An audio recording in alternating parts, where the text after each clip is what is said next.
السلام عليكم. حصر حديد الأعمدة، سواء كان الحديد الرئيسي للأعمدة أو حديد الكنات. في المثال بتاعنا عندنا كنات أوتوماتيك. نموذج العمود عين واحد 25 في 50 سنتي أبعاد العمود. تسليح العمود 8 في 16 ملي. الكنات 6 في 8 للمتر. أول حاجة هنبدأ نشتغل عليها، هنشتغل على حصر حديد الكانة الأوتوماتيك. إزاي نحسب الكانة الأوتوماتيك وإزاي نحسب طولها واحدة واحدة مع بعض.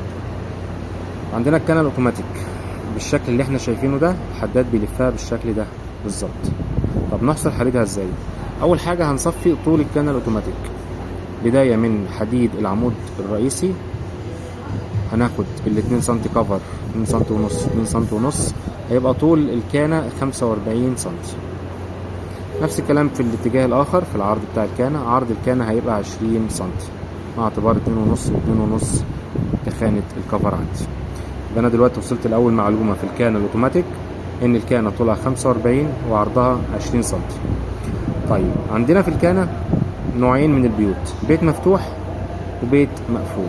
البيت المفتوح أحسبه إزاي والبيت المقفول أحسبه إزاي؟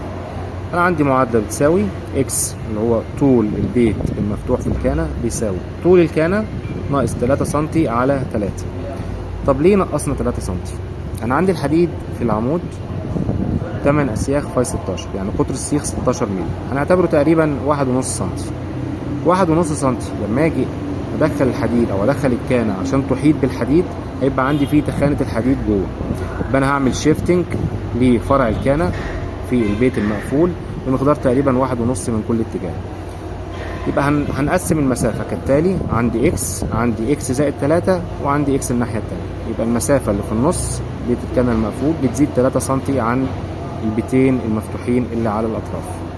يبقى طول الكانة ناقص 3 سم على 3، يبقى إكس بيساوي 14 سم.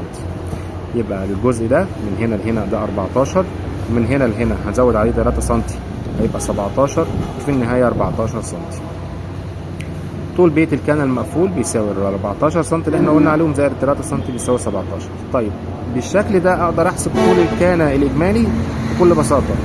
احسب طول الكانة الاجمالي بيساوي 45 في 2، 45 الطول في 2، دي اول جزئية، زائد 20 سم في 4 الافرع العرضية، ادي 1 2 3 4، زائد 17 سم اللي هو الضلع ده والضلع ده متكررين معايا، يبقى هحسب 17 سم في 2، زائد رجل الكانة في الاتجاهين 10 سم و10 سم يساوي 20 سم.